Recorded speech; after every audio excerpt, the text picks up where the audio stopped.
This is the elevator at Bloomingdale's, King of Prussia Mall, King of Prussia, Pennsylvania. 80s Westinghouse. Number 3.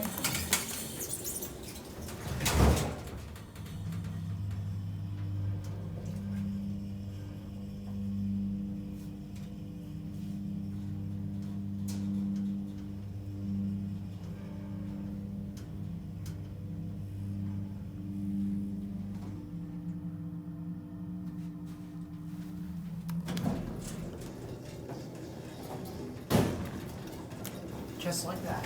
Yep. Yeah, this one, I'm not, unlike Macy's, you can't actually get it without opening. Oh yeah, there isn't even a door close button on this No. one. Used to have bumpers. They got a very nice interior from straight out of the 80s. Just kind of dark, but Darker than Macy's. I think this thing runs better. It's a little beaten up, but that's being expected.